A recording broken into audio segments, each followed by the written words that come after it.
Today on Sunset Selects, we got a packed show full of news and impressions, including Jordan's Sword of the Sea impressions, my Raccoin impressions, and our thoughts on Kirby Air Riders, the news from Pokémon Worlds, and Hollow Knight Silksong ? Welcome to this week's episode of Grow Up, Level Up, Sunset Selects.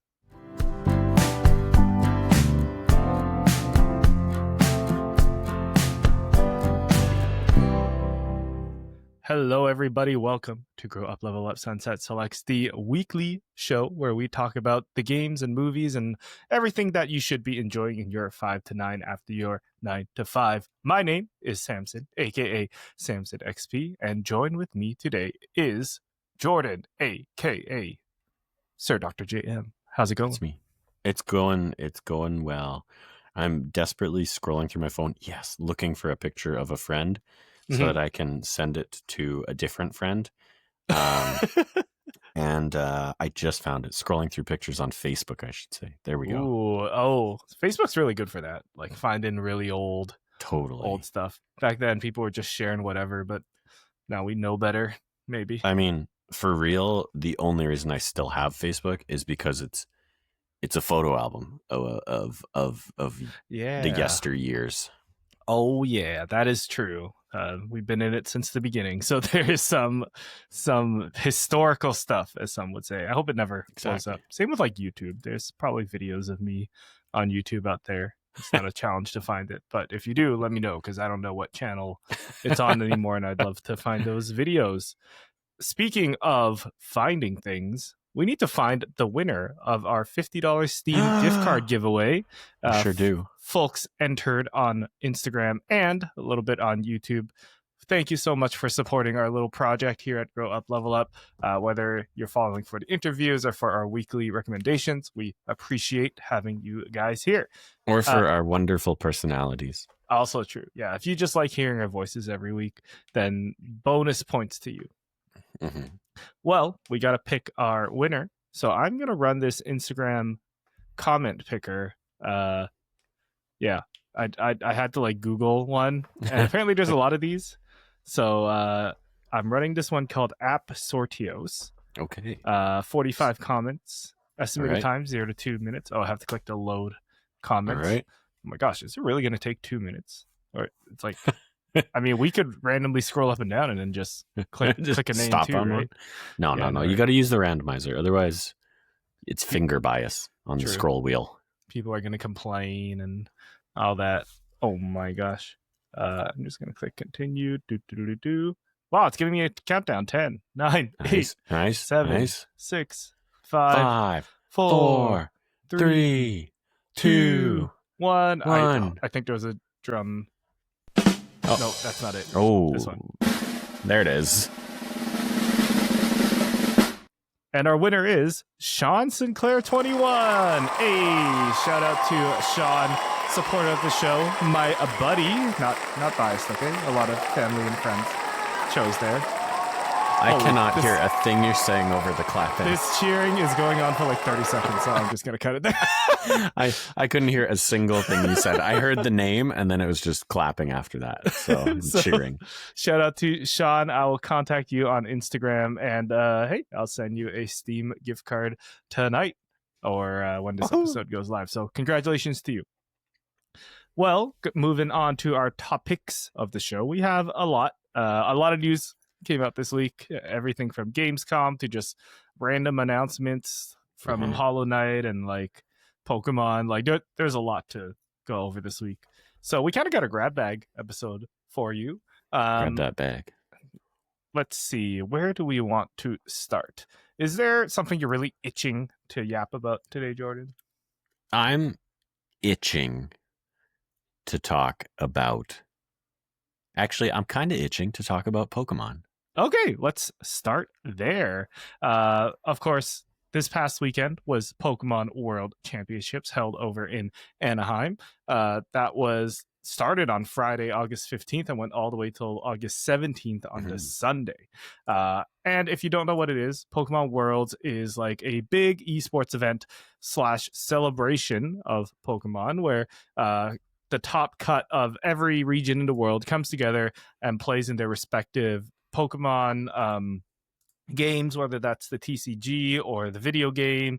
Pokemon Go, you can play Pokemon Go competitively. I don't know if you knew that. And Pokemon Unite. So those are kind of like the 4 esports pillars of Pokemon. And yeah, winners were crowned, teams were crowned world champions. And on top of that, it's also kind of like a celebration of all things Pokemon. They have a massive Pokemon Center there.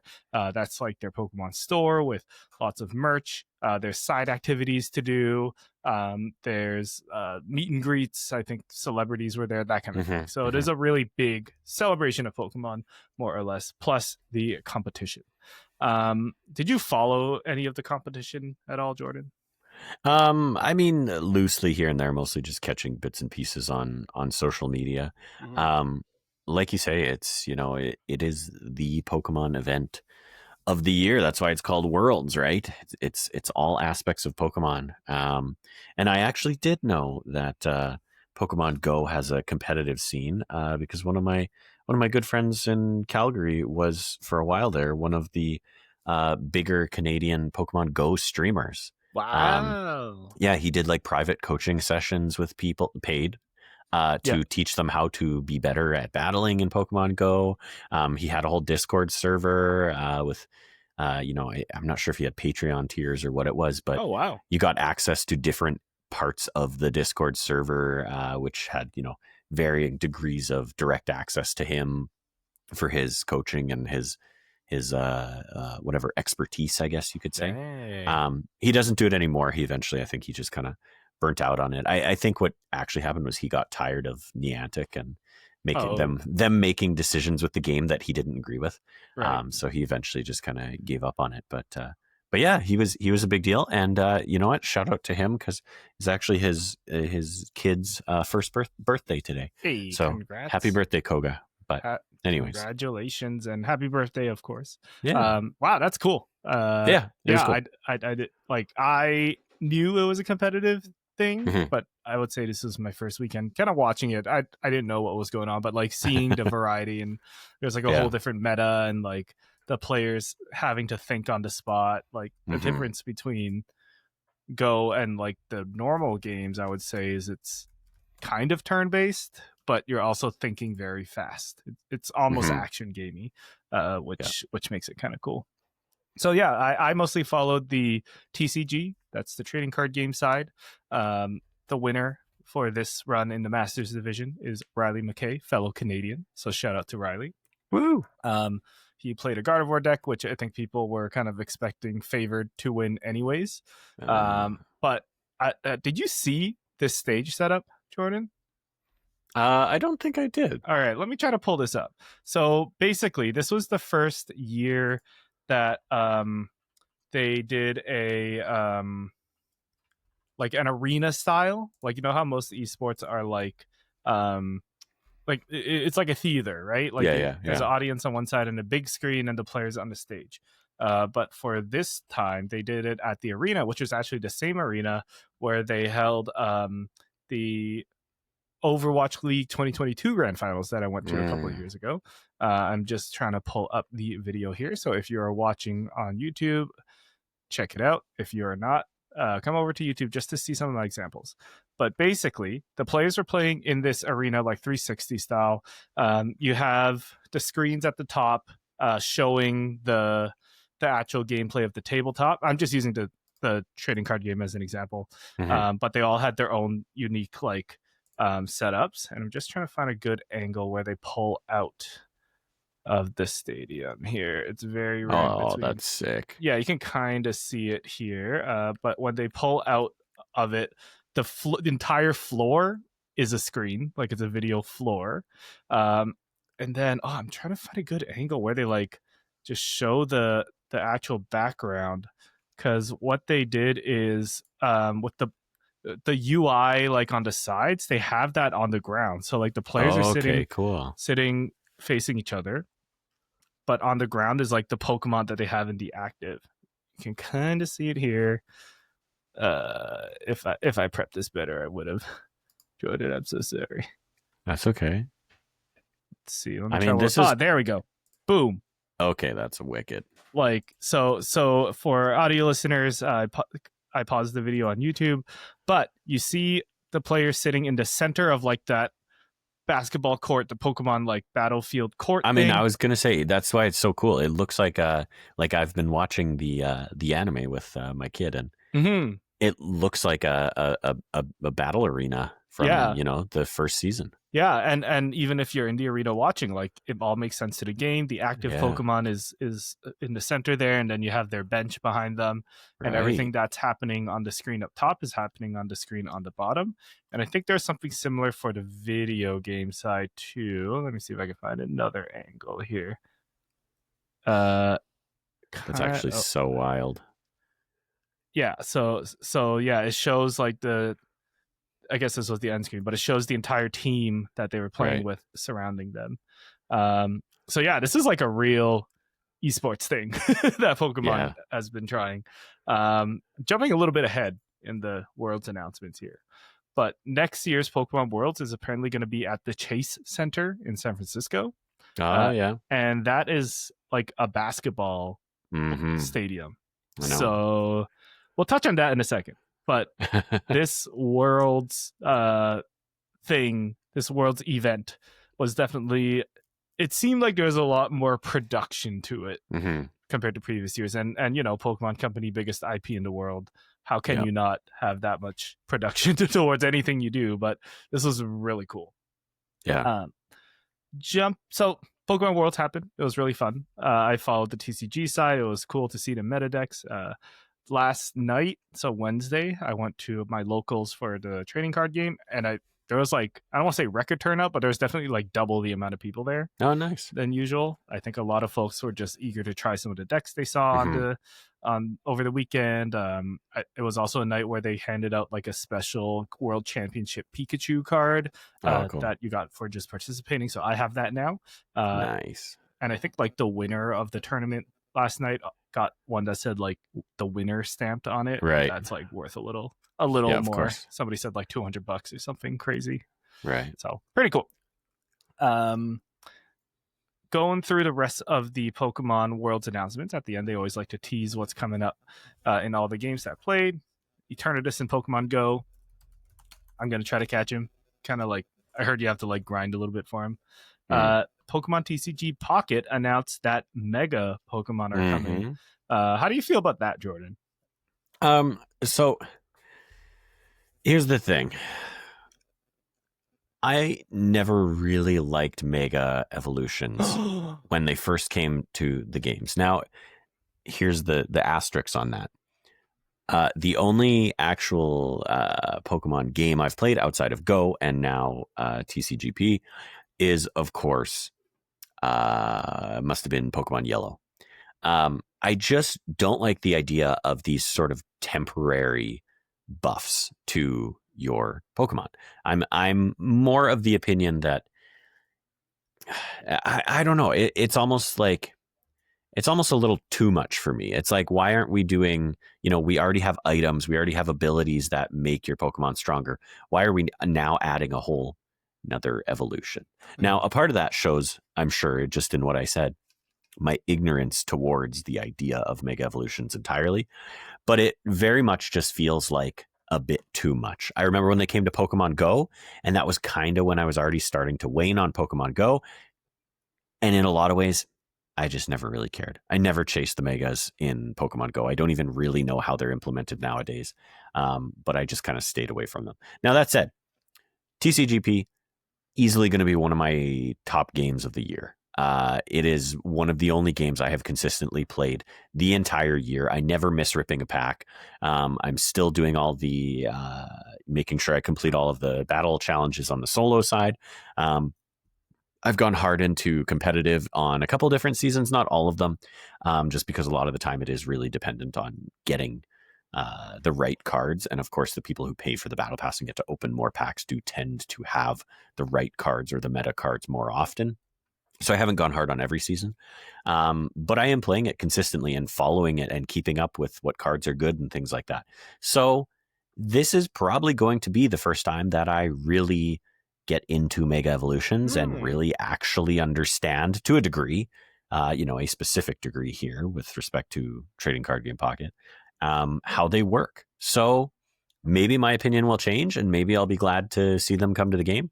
Ultimately, I mean, hey, if it's strictly collecting, it's just more cards to collect. It's just more cool art, and I'm sure they'll have some pretty wicked full art mega evolutions. If I could get a Mega Gengar, like, yeah, hell yeah, I'm all about that. So anyways, that's kind of where I land. Sure, we'll get there. And it's funny you bring that up because, yeah, like megas, I guess, in Pokemon Go and the game work pretty differently, and they even work even more differently in the card game. Oh, okay. Both Pocket and the real cardboard card game. Right. Yeah, they just all kind of work differently, and in the end, like, it's just more forms to collect and more art to appreciate. Yeah, in the games, it's temporary evolution, like in Go and in the mainline games. In the card games, you're always kind of evolving your Pokemon during the matches anyways, so all the forms are temporary. Yeah, we're getting to the semantics here. But yeah, that is very, very interesting. Cool. Mega evolutions coming. Kind of keeping it in line with Pokemon ZA. For Pokemon Unite, 3 new Pokemon coming: Empoleon, Delmise, the anchor guy, which I like the odd Pokemon. I'm glad he's getting some representation. And Vaporeon, fan favorite. I want to get back into Pokemon Unite, but I also feel like it's so far gone. It's like I'm not meta. I don't know what the meta is, and it's more fun with friends. So fair enough. I don't know. Pokemon Trading Card Game, the card game that I've been consistently playing all year, is getting mega cards. I already pre-ordered my booster box and a whole bunch of boxes. But the funny thing is that, like, that's coming out the day I leave for Japan. So someone's gonna need to come to the come pick them up for you and pick them up quick, because we don't want that stuff stolen. Well, I would say the second biggest announcement, Pokemon Legends ZA or ZA or ZA, Pokemon ZA, is getting like a 4-player kind of battle royale mode where you just kind of square off against 3 other trainers and then try to be the first one to reach a certain amount of points. Very interesting. I immediately said, oh, so you can third-party people just like every battle royale. But the other thing about Legends ZA, from all the impressions that came out, is that the Pokemon don't take turns anymore. They like more attack on a cooldown. And that's kind of the big takeaway from everyone, is like, oh, interesting. We'll have to see more, judging by everybody's impressions. And I would say the final... Actually, no, sorry, I moved this one to second place. The other second place announcement, Pokemon Champions will be the VGC, the video game platform, going forward. I think that is the right move. I think that makes so much sense. One, it doesn't require a, like, well, I guess the Switch plus the game, like a $500 investment to even play competitive Pokemon anymore. But also it, like, lets a whole new, I don't know, population of people get into competitive Pokemon. Like me, like, I never cared, but if it's on my phone and I'm kind of learning that way anyways, sure, why not? Do you have any thoughts on Champions, Jordan? Yeah, no, I mean, just, expanding a little bit on what you said. Obviously, we know Pokemon Home has been around for quite a while. We've had people on the show like Lucas talk about Pokemon Home and how, attached they are to some of their Pokemon, which is awesome to hear. But I think Pokemon Champions is, in a lot of ways, a modernization of that system, right?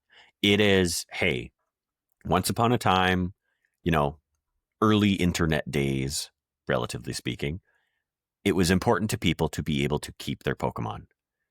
Okay, now we have a serious competitive scene in multiple different facets. And on top of that, we now have multiple generations of games across multiple generations of systems. So it just makes sense. We need a centralized platform that we can support in a very live service manner, which is a thing that most game companies are doing. Most game companies dream of having a successful live service platform. And like you said at the top of the show, And like Jesse Penguin, he was on our show, said as well, Pokemon is the most valuable IP on the planet. It's bigger than Disney. It's bigger than Marvel. And it has experienced not only a renaissance over the years, but it is probably at the height of its power every time a new game is releasing. So to have this coming sort of hot off the heels of ZA, which, let's be honest, it is Pokemon ZA because it's like pizza. So yeah, pizza. There better be pizza in France the game. Is. Exactly. But anyways, the point is, it's modernization, it's keeping up with the times, it's providing a platform that hopefully the Pokemon Company continues to support. And honestly, I mean, having not had firsthand experience with something like Pokemon Home, I believe that they can and they will keep up with maintaining it and making sure that it is the service that, they want it to be. I'm sure at launch, it might be a little lackluster. It might be missing some features and things like that without, getting too deep into it right now. But I'm sure, especially over time, again, live service platform that can grow with them and they can change and manipulate how they want to. I think that's the dream for them and for a lot of trainers out there. So yeah, I'm excited to try it. I think this is definitely like like you're saying, the long-term plan that will serve all the games going forward.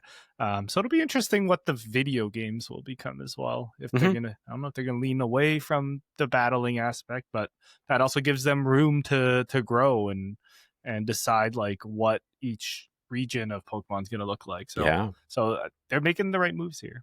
The final announcement of the night, I would say my favorite, most hyped one, is the announcement of Pokemon Worlds Championship 2026 and Pokemon XP. While I yap, I am going to put on the video for those who haven't seen it. But basically, they announced that Pokemon World Championships is going to be in San Francisco next year. But we already knew that. They actually announced that last year in Yokohama. No, in Hawaii. They said like, the next 2 years, Anaheim and then San Francisco. Gotcha. But the other thing they announced was this thing called Pokemon XP, like the letters XP, with a whole other branding. So what it sounds like is the World Championship is still going to happen in San Francisco, but on the same weekend, it will be more of like the convention side of Pokemon Worlds. So they're going to have panels. Maybe they're going to have the Pokemon Center, signings, activities, all the side events. They're kind of almost splitting it into two. So that one side is all competition, and then the other side is kind of all the shopping stuff and all that. It kind of makes sense because I know in Anaheim, they did that already. Like one of the halls was the competitors, the other hall was the giant Pokemon Center and like all the side events and all that. So like, this seems like the natural evolution of what Pokemon Worlds is. It is interesting. They are giving it a different name. I guess you could say like, I'm going to Worlds. Are you a competitor? No, I'm just going for fun. I guess you can now say I'm going to Pokemon XP for fun. So this will happen next year, August 28th to 30th. And they have prices up already even for like tickets to attend Pokemon XP and Pokemon Worlds. I believe it's like $150 for early bird and $180 for the Worlds. And I think one of those includes the tickets to the last day of the show, of the actual competition. So I'm already planning my trip to San Francisco next year, Jordan. I am very excited. Tickets go on sale September 17th. Hoping to go with a big group of friends. Jordan, if you're available, you're of course welcome to hop down to SF for reasons. I hadn't heard. I didn't follow it that closely, so I had not heard this. And the second you said San Francisco, I went, "Oh, God damn it! I got to start planning for a trip to San Francisco now, don't I?" So. Yeah. Hey, there's a lot of opportunity there. They say. Yes. Let me double check on the prices there, but yeah, it's takes place in San Francisco. I think they announced the venues as well. It's Chase Center, like we were saying earlier for the finals. That's the like where the Golden State Warriors played basketball. So that's pretty cool. And then I think the actual XP is like at a different hall that's a little while away. But still pretty cool. Pretty cool. Yeah, I can't wait. very cool. Not sure what to expect, but being in SF, it'll just be a cool vacation. Big Pokemon community there, of course. Yeah. Tickets on sale September 17th. I could not find the official page for buying stuff. Oh, wait, here it is. Nope. Never mind. So that's it for Pokemon announcements, unless you want to talk about a certain Mega Evolution, Jordan. That sounds like I'm supposed to know a certain Mega Evolution. Oh, you know, the Victory Bell. Oh, right. The dumb Victory Bell that's spilling its acid everywhere. Yes. Yes, that's right. There was unveiled, I believe, today with a short little trailer that they had teased a few days ago, maybe a week ago, of this new Mega Evolution for Victory Bell. And man, let me tell you, with this trailer, I was hoping for more than just the unveiling of a new Mega Evolution. But I guess it is a big deal when, like, for all intents and purposes, it's a new Pokemon, right? It is, a new version. And anytime any new Pokemon are unveiled as part of, the next generation, it's a big deal. So I guess this is a big deal. It just, man, it looks like a big deal. It looks so goofy. I just... I know. Yeah. I think it's great when it's like mixed reactions, because some people like the same thing happened with Mega Dragonite. Some people were like, it's so lame. It's just I was just like, whatever. I guess I just didn't think much of Mega Dragonite. Yeah. And in this one, everyone there's a stronger reaction. I'd say. No doubt. It's like, it looks like he's asphyxiating himself. That's it sure weird. does. I like it. It's so goofy. It's just like big and round. And yeah, with the choking thing, I'm like, that is an interesting choice, Pokemon Company, Yeah. For those who haven't seen it yet, imagine a Victory Bell, but it's a lot rounder on the bottom, and it's got its vine wrapped around its own neck to try to hold its juices in. So very interesting. Nothing like a little choking to hold the juices in. Whoa. No. That's for the After Hours podcast. That's right. That's kind of it for Pokemon impressions. It was a lot like where we went deep in a lot of the announcements, which is great. But yeah, I would say looking forward to going to San Francisco next year and doing San Francisco things. I've been there once. Have you? I was at like 15 years ago. We went on a band trip with school, and it was pretty cool. Yeah, really cool city. I'm sure it's changed a lot as well now. And we were also like on a band trip, so we were sticking pretty close with the class and stuff. But I would say it's like a very beautiful city, lots of history, and I can't wait to visit again and just do all the touristy stuff. Alcatraz, we gotta Alcatraz. Yeah, absolutely. Cool. That'd be very cool. Yeah, go ahead. I was gonna say, before we move on from Pokemon, I do have one question though. So I don't recall. It must have been like start of the summer. My daughter randomly, like, Pokemon's always been around her, and it's always been a thing with her because it's a thing with me and my wife, and we grew up with it. And so she's always had, like, the occasional plushie of Pokemon. Like, for a long time, she would have said her favorite Pokemon was Fennekin because I got her a Fennekin stuffy. And she had a card from McDonald's, I believe, from one of those sets, and it's just torn to shreds because she held it when she was 3 and stuff. But anyways, at the start of summer, she just randomly decided that she wanted to actually watch some Pokemon and see what the show was like. So I didn't really know where to start. Went to Netflix, checked it out, and was like, okay, she's probably not going to want to start with the classic stuff. So I put on some of the Horizons series. Which, female protagonist, obviously she is a female as well. So figured, hey, she can relate. And we watched a little bit of it. Then she went on a vacation to her grandparents' cottage, and she's out there. And I guess she decided that she wanted to watch the Pokemon with Ash. So what did the grandparents do? they put on the original series, starting at episode 1. Wow. She has now, over the course of probably 2 months, watched 80 plus episodes. We are in the Orange Islands. Brock is gone. Tracy has joined the gang. Oh my gosh, that was crazy. and I am living my best life here. But this all leads me to the question, before we move on from Pokemon. The question is, I think it might be time for her and me to dive into our first real Pokemon game. Oh. So, of course, I don't have a Switch 2, but I know ZA is coming out on both Switch and Switch 2. However, I was possibly in the minority here, but I was a little disappointed to see the move from the traditional turn-based battle system to the more active cooldown. Almost, it reminds me a lot of MMOs, because MMOs are all about juggling your cooldowns, which, that's kind of an action game thing. So, but anyways, point is, my question is, where should we start if we're starting on Switch and I want a good sort of more traditional turn-based Pokemon? Because she's, even through watching the show, she's asking me all sorts of things about, like, does water beat fire? And she's picking up on the different types. And, they say it a lot in the show, like, Pikachu's fighting whatever, Psyduck, and it'll be like, Pikachu's electric attacks aren't working or whatever like that. Or, fighting against Onix with Brock and everything.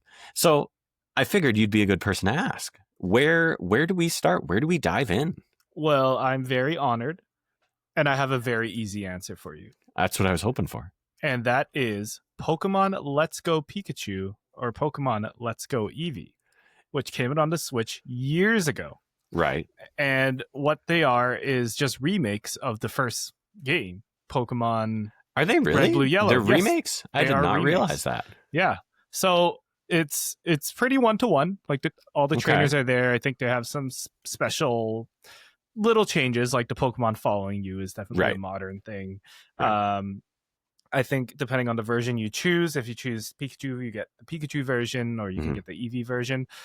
Side note, this is where I saw Pokemon doing some revisionist history, being like, hey guys, we always liked Eevee just as much as Pikachu, right? Just as much. And I'm like, stop trying to make Eevee a thing, Gretchen. Exactly. Like, I think the kids liked Meowth more, to be honest. Cat and mouse. But, that's a good point. Meowth, yeah. But yeah, no, this is literally the first couple games. If your daughter has been watching the original anime, then all the towns and cities are here, all the gym leaders are here. You run into Misty and Brock. Because a lot of the early episodes also went through the events in the game, like Snorlax blocks your path. Yeah, I saw that the cave in the video. So this is pretty like one-to-one with the show. So and it is turn-based. The battles are turn-based. Okay. The only thing that's different is the catching. Like in the real game, you would and you show, if you're watching video version, throws the ball. Yeah, you do it Pokemon Go style. Where you throw your Wii, or not actually throw, but you do your little throw your Switch remote. Yeah, Joy-Con, and you toss your ball at them. And one thing I forgot that I just showed, you can do like co-op catching. So you and your daughter can throw the ball at the same time, and it's like a critical catch. Battles are still turn-based, so you get that mechanic. You still have to level them up and all that. So yeah, I would get this one. This is, I feel like this is the one. That's actually awesome, because I thought you would say Megas. Oh yeah, look at that. I forgot they were in this game. I thought you would say something more along the lines of which not Arceus. Which one came out before that? Sword and Shield. Sword and Shield. I thought you were probably going to go Sword and Shield. Now my one question is, with the turn base, is it like just like the other games where you choose your attack and you got your 4 attacks, you choose one and then they do it and that kind of thing? It's still okay. Because I will admit, a part of this is a sneaky way to get her to read more. That is definitely an ulterior motive of mine. But yeah, now that I'm watching this and I'm seeing all these characters, either from the show or just, from general Pokemon knowledge, like there's Surge and obviously there's Misty's gym and everything. I'm like, okay, this could be it. I'm excited. Because again, For me too, I have also never actually dove into the games except for like one experience with Oh my gosh, one Jesse or and two. James is in this. I know, I see that, and like I think she'll just love seeing these characters that she knows and everything. So okay, all right. So let's go Pikachu or Eevee. I mean, obviously it's going to be Pikachu, but yeah, I think I chose the Pikachu one too. I'm like, I'm not falling for your trick. Yeah, freak, exactly. Okay, exactly. Yeah, this one would be a really good one for like a first Pokemon game, and then if she likes it, like you can do Pokemon Sword and Shield, and then the Legends series, like where it's like MMOE and you're juggling cooldowns. I think they're saving that mechanic for the Legends, and then the core game will be this turn-based, more of a turn-based version for sure. Yeah, this one came out before Sword and Shield. I remember when this one came out, and I'll be honest, I didn't really follow it too much, so I wasn't sure what kind of the reception was. But yeah, like it's totally news to me that it kind of follows the anime for the first bit and everything. So that's actually really cool and a big draw as well for her, I'm sure. Well, I can't wait to hear your review of it. Yeah, fair enough. When did this game come out? Like, just was it pretty early? 2018. That is the year she was born. So no way. That probably explains why I never paid too much attention to it. I was a little preoccupied, I'm sure. But fair enough. That is very understandable. There you go. Pokemon Let's Go. Cool.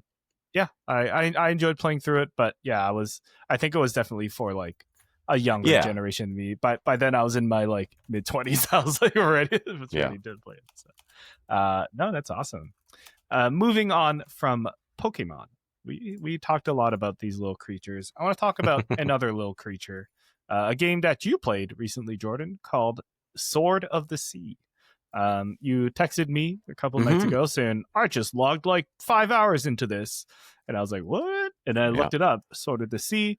I heard of this game. I think I saw a trailer for it a couple times, but for those who don't know, what is this? For me, what is this? Yeah.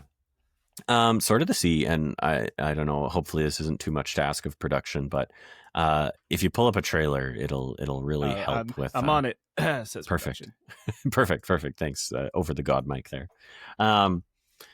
It's I don't even know how I would really describe this. It's kind of a chill, kind of a zen, I want to call it a platformer, but really to me the biggest thing.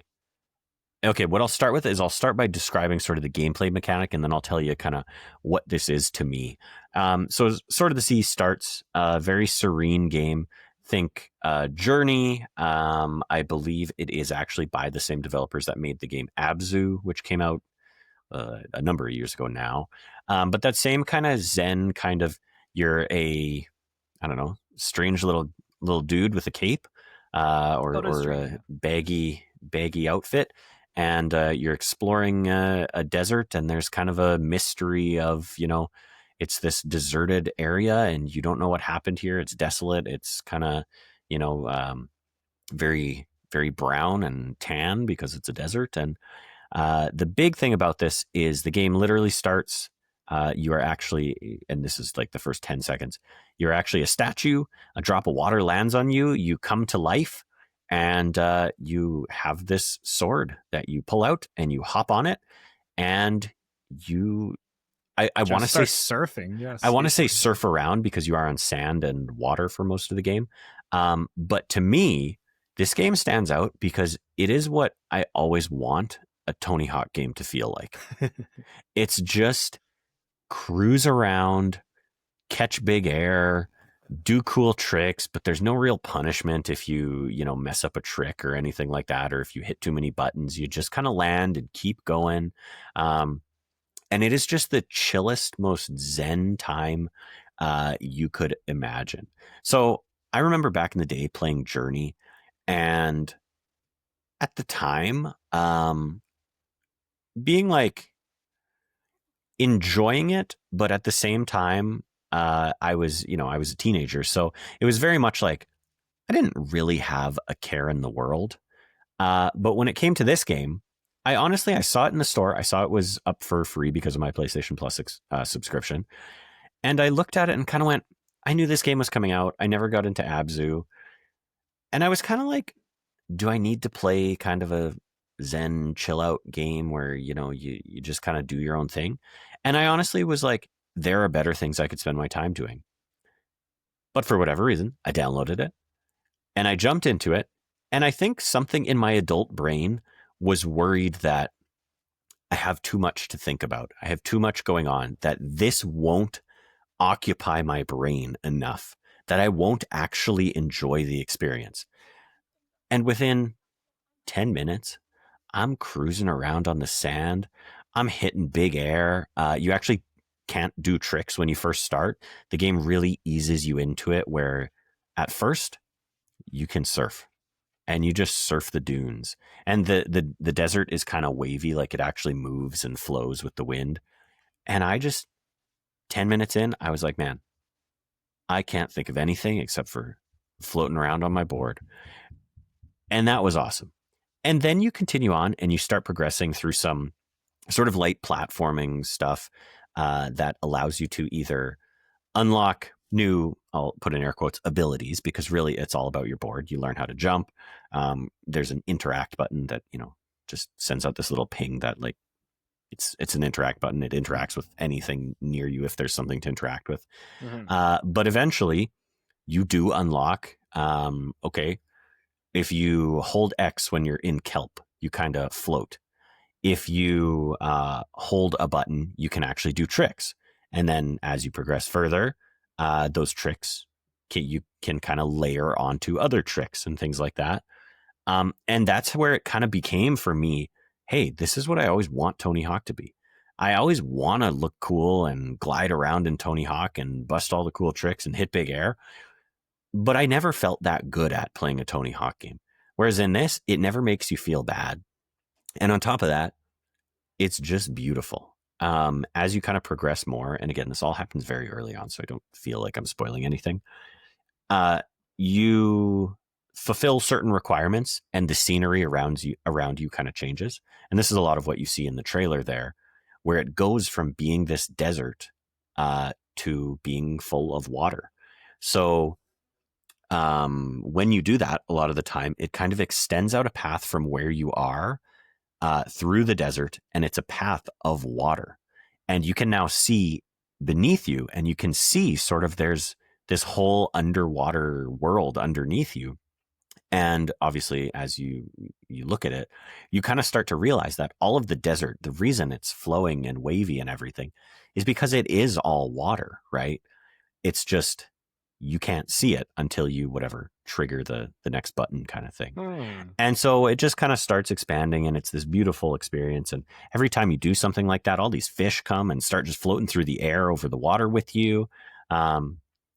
So yeah, I mean, I don't have anything substantial to say about this game other than it's awesome and it's beautiful.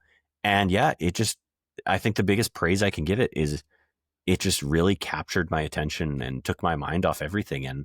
And all I wanted to do was surf around and get big air.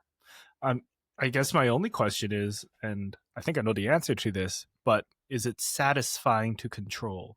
Oh yeah. I mean, it all comes down to the control, right? Because that was, I mean, to again the credit of a Tony Hawk game and everything like that, they always control well.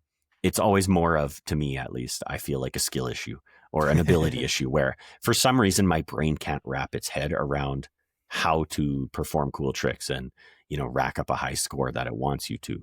And in this, it's almost like they stripped out the complexities of a Tony Hawk game to a point where they said, let's just make it so anyone can do this. Let's make it fun. Now, I'm not incredibly far in. It may get much more complicated, but I've even hit some challenge areas where you go up and you read this little plaque and it says, some mumbo jumbo about the world. And then it's like, surprise, this is a score attack area.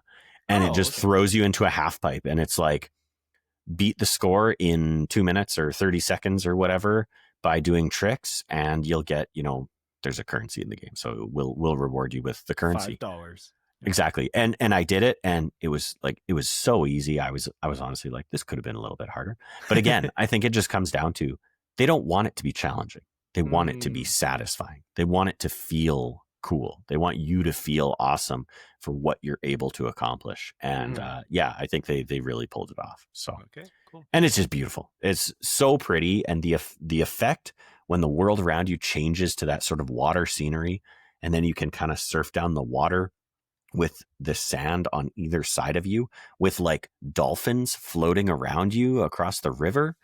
Like, it's so cool. If anything, I'm like, just Google gameplay of it so you can see what I'm talking about, because the visual effect that they do where the sand changes to water and you can see underneath it and see this whole world underneath you is just so incredibly visually satisfying. So I'm just checking out the price on Steam, but I feel like PlayStation was the better call. It's $39 Canadian. Oh, I'm surprised to hear that. I would have pegged it as 15 to 20, but again, my mindset is stuck in, 2008, 2010, where games were when Journey was priced. 15 to 20. Yeah, exactly, right. So okay, cool. I'll check this out. It does kind of. I like what you're selling me when you're saying like it's a game you kind of zone out in. Yeah, like I feel like I'm searching for more of those lately. Like last week we talked about Tiny Bookshop, and I'm so enjoying just like end of the day, laying in bed, just doing like 20-30 minutes of Tiny Bookshop, and then that's it. So I think it definitely falls into that category of, we talked about cozy games. I mean, I remember, again, around the time Journey released, I remember having conversations with my friends about like, this is a new genre of gaming. It's like Zen gaming, where it's just meant to be chill. And like, I'm basically describing cozy gaming, but I do feel like it's different. It's got a flow to it. It's got a sort of calming presence about it where, seemingly there's even less to do or manage than a Tiny Bookshop, right? Tiny Bookshop, there's no pressure, but there's tons of systems layered on top of each other. Yeah. This one is maybe two systems, right? The one system is surfing, and the other is what you do while you're surfing. You jump and then you do a trick, or you do a half pipe and you do a trick. But beyond that, it's just Zen. Yeah, I love exploring puzzles, light puzzles. Yeah. Cool. I'll check it out. That's you. I think you sold me on it. Right on. Might wait till it comes to Switch though. It's not on Switch. Yeah, yet. fair enough. I could see it as a more of a couch kind of, hey, I'm watching something, but I'll play this. Yeah. Well, speaking of riding certain things and going real fast, Kirby Air Riders had a Nintendo Direct today. Was that today? Earlier this week. Yesterday, well. I think. Yesterday, early mornings, 6 a.m., whatever. Sakurai went on YouTube and talked about Kirby Air Riders for like 40-50 minutes. And basically gave it a release date, which is, drumroll please, November 20th, which is it's a good date. I feel like I'll be looking for someone to play around then. So Kirby Air Riders is a sequel to Kirby Air Ride. I don't know why you just didn't call it Air Ride 2, because that made it a lot harder to Google just now. But Kirby Air Riders is kind of like a racing game based in the Kirby world. The little pink puffball guy and all his little characters. But you don't only race. There's like a lot of combat. There's a lot of exploration and almost roguelite elements, and they were doing this way back in 2003 or 5, whatever, on the GameCube, like these find power-ups and then like fight each other kind of thing. So I'm surprised this game is getting a sequel. Now, I will admit I didn't watch the full 45 minutes of him talking about it. I don't know if you did, Jordan. If you did, please share a little more in a second. I did. But maybe we can start with like our history of Kirby Air Ride, because it's been more than 20 years since this game was a thing. From what I remember, I went to like one of the older kids from church's house to play, and I remember not knowing what was going on, mashing a lot of buttons, which I learned later in life. This game has one button, so I don't know what I was doing. And then just like being a little overstimulated because you go real fast and there's a lot of colors. And that's kind of my extent of Kirby Air Ride. I love Kirby, but I didn't play this game too much. Jordan, what's your history with Kirby Air Ride? Yeah, it's funny that you say that because my history with Kirby Air Ride, which if you hadn't called that out, that it was called Kirby Air Ride, not Air Riders, Yep. I don't know that I would have realized that the title was even different. I just thought it was Kirby Air Riders GameCube, and now it's Kirby Air Riders Switch 2. Like kind of like God of War PS2 versus God of War 2018, right? Yes, a reboot. Yeah, exactly. But yeah, I was very curious to see this because, I mean, it's Kirby and it's a first party franchise. So I'm sure there was a world where they bring this back. But I remember playing the game on GameCube.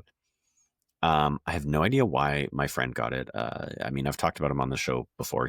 He could basically got any game he had any inkling towards. So I'm sure he picked it up at some point just because he saw it and was like, yeah, I'll give this a try. And I remember it always being like kind of just feeling cool. And I think what that is that's the Sakurai effect, right? Sakurai, of course, the creative genius, mastermind, director, whatever behind Super Smash Brothers. And if you want to talk about games that ooze cool, it's a game where all of your action figures, go head to head against each other. And that's basically what Smash Brothers is, right? So playing that game when I was a child was like, this game, like you said, is overwhelming. Nothing makes any sense. Nothing feels explained, but I know it's cool. And I know there's something here. And so what me and my friend used to do is we used to go into the open world mode because it had a semi-open world at the time, or a mode at least, where you were placed on a big map. You each started on, if I remember correctly, and they showed it in the direct just the other day. I can't remember what it was called. It's like your classic like City Trial, right? So City Trial is what the actual like map or mode was. But you start off on a sort of basic cart. Basic. I forget what they called the actual things you're riding in the direct. Trying to find it. Yeah. But you start on a basic one, and then the whole point of this mode, at least in some way, was you go out and you collect sort of upgrades to it to power up your vehicle. I'll say. Me and my friend would go into this mode, and we would play hide and seek. One of us would look away from the TV. The other one would drive forward and find a place to hide and then ram themselves into the ground at that spot so that on the split screen, you couldn't actually tell where the other person was. And then the other person would pick up their controller and try to find them. That's awesome. And I remember playing that and, you'd be going around the map and you'd be picking up these upgrades. And if I remember correctly, there would occasionally be like 4 or 5 parts to turn your vehicle into like some sort of Exodia style mega vehicle. And it all just always felt so cool. And like there was something there, but I never understood it. And I never learned how to do it. And I never learned what the point was. I just played hide and seek. So I was very curious to see what this game was actually about with some explanation. Upon hearing that the direct was going to be 45 to 50 minutes, I was blown away because I was like, I thought this game was a game where you played hide and seek. So I did watch the whole thing, the kind of funny stream of it. So they were talking over a lot of it. But I was pretty impressed with just how in-depth the game goes, especially for a game where realistically there are 2 main controls.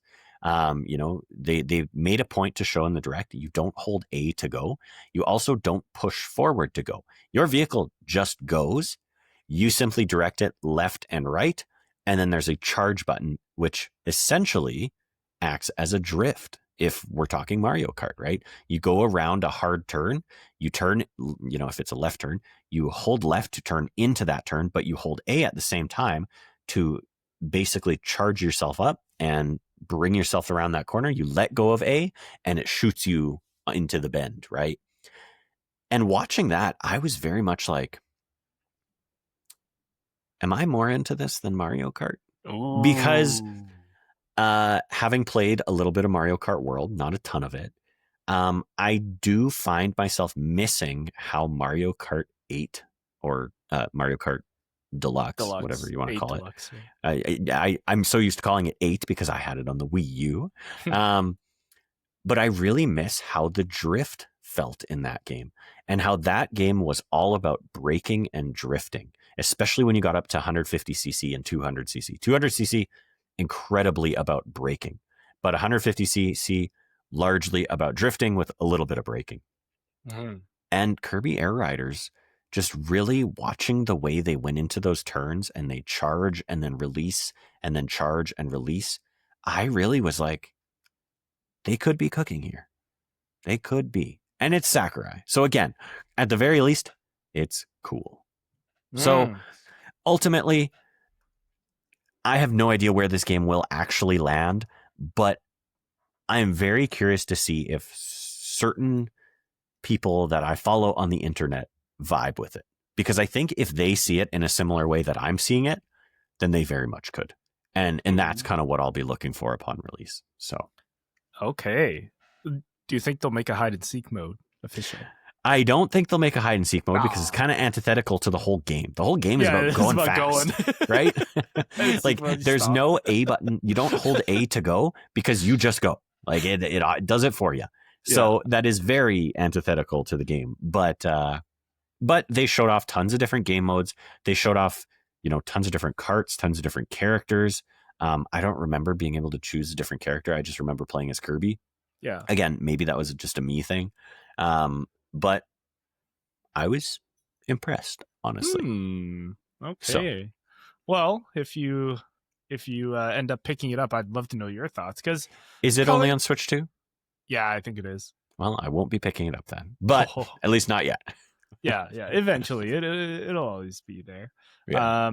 So the carts you ride on are called air ride machines. I should have known. Air ride machines. Cool.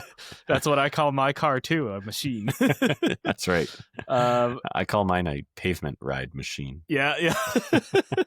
Yeah, I mean, I only caught the highlights, so I think your hype for it got me hyped. Maybe I'll go back and check out some of the highlights. But I don't know. I like the concept of a Kirby racing game. Yeah. But like we were talking about, we have Mario Kart. Mm-hmm. So like what could this offer that's different?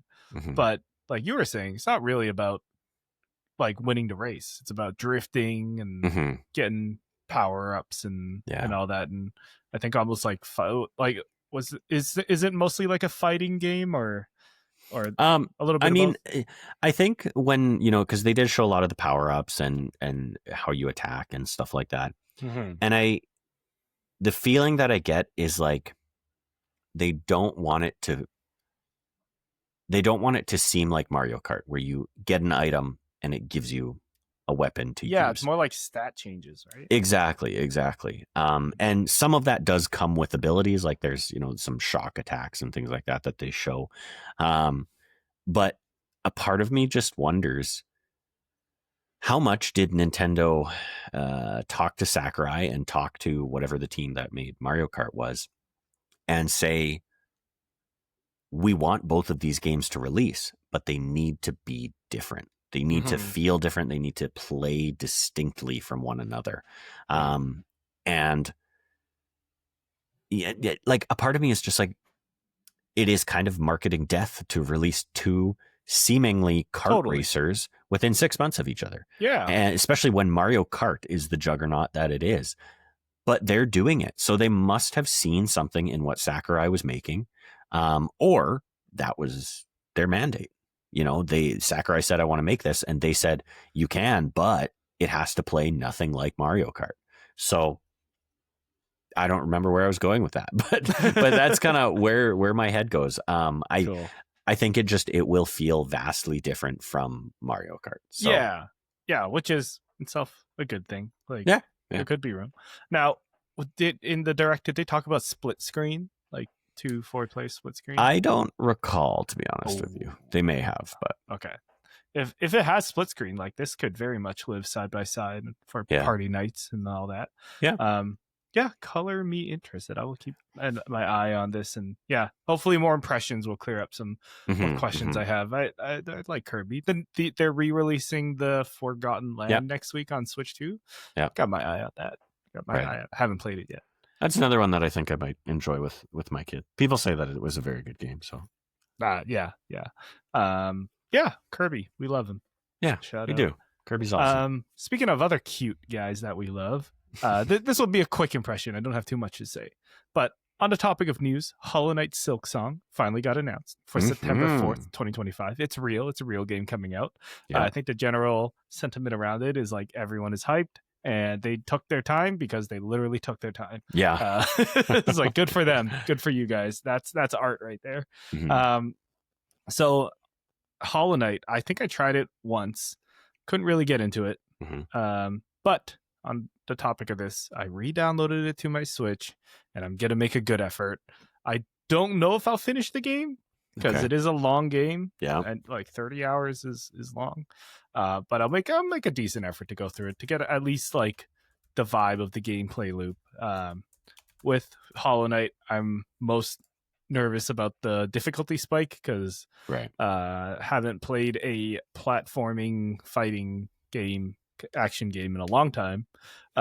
So that's why I'm saying might not finish it by the time Hollow Knight Silksong comes out, but I am looking forward to that when that comes out.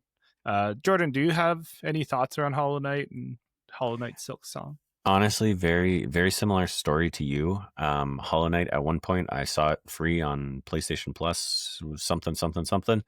Downloaded it, gave it a bit of a shot, but just wasn't vibing with the sort of Metroidvania style cross with the Souls-like storytelling style of we're not really going to tell you where to go or what to do next. And at the time, I bounced because I was just like, this is not what I'm looking for. This is not what I'm feeling. I know the rumors were swirling that we were finally going to get our release date and everything. And I leaned on the side of people say that at every big event. Yeah, no, you know, I very much was like, I'm going to take the safe money here, the safe bet, and say that it's not actually going to get a release date. And finally, I was wrong. So, you know, it is what it is. But once you told me you re-downloaded it, I said, all right, well, I'll give it another try then. So I re-downloaded it just today as well.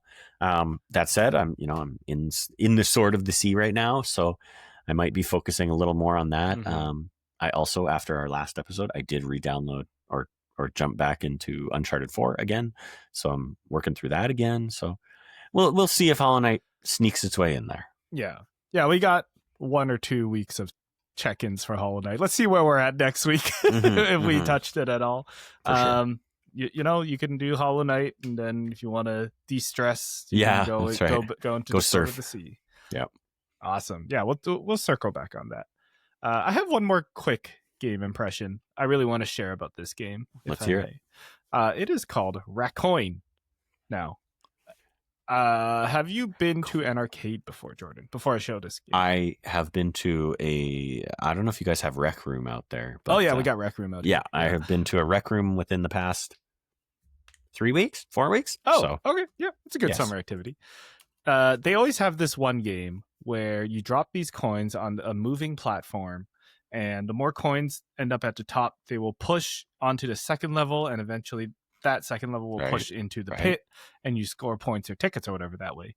So there's so many of these games now where you take a simple kind of gambling concept and turn it into a roguelite. And that's what Raccoin is. It took that one and pretty much did all the roguelite things. It's physics-based where you shoot out little coins at the top of the machine. They fall onto this first level, and then they eventually get pushed into the second level, and then they eventually get pushed into the pit.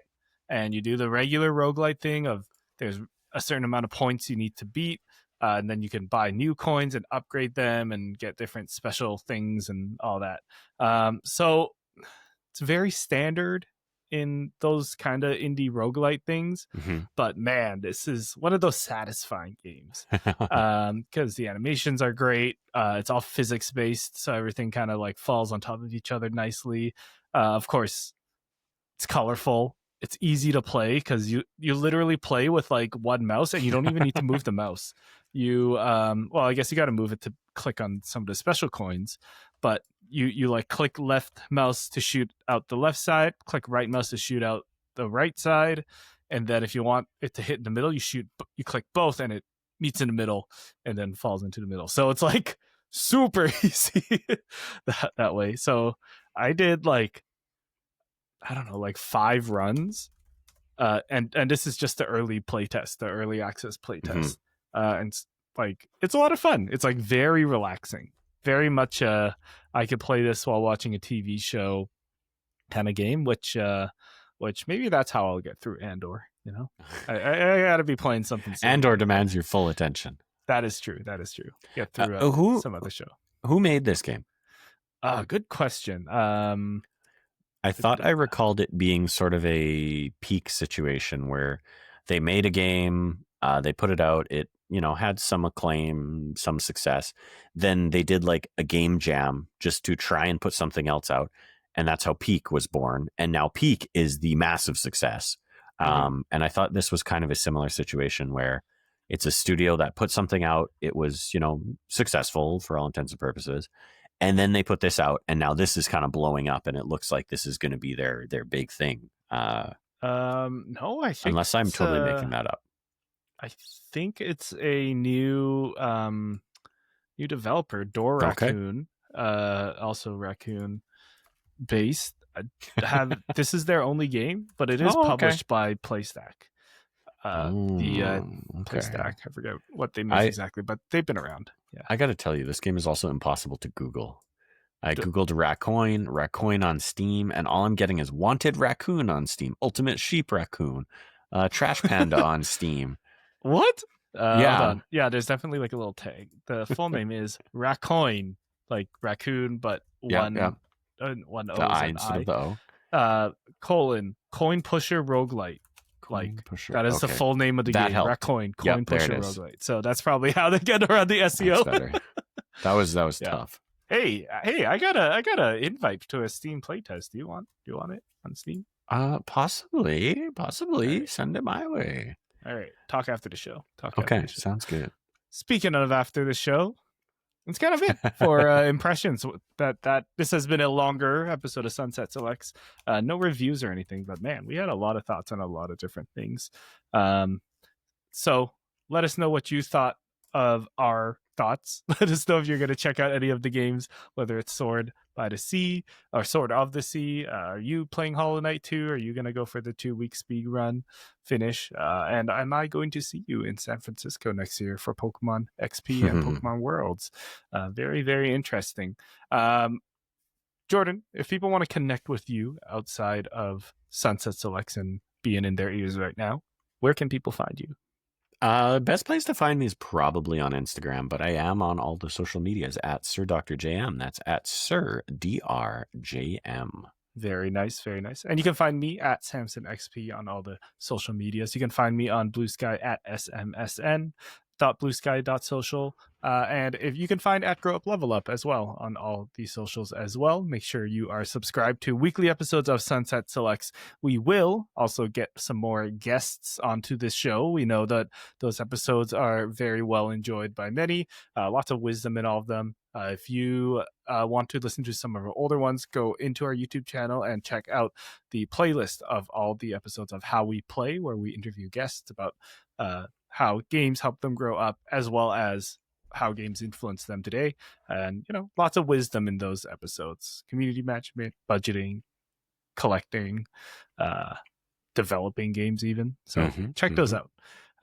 Well, this has been Grow Up Level Up Sunset Selects, the episode where we talk about Pokemon, swords, hollow shields, shields, Zaz, knights, riders, riding. Competition, and coins. So we covered a lot today. Good job, Jordan. Air riding vehicles. Air riding machines. Sorry, shoot. what are your wise words today to close out the show, Jordan? Well, since we were talking about raccoons, I figured I'd pull a quote from my personal favorite Raccoons video game series. If you know which I'm talking about, feel free to drop it in the comments, or go to any one of my Instagram pictures and drop it in the comments on that. And that quote is, "I'll floss my teeth with your spine."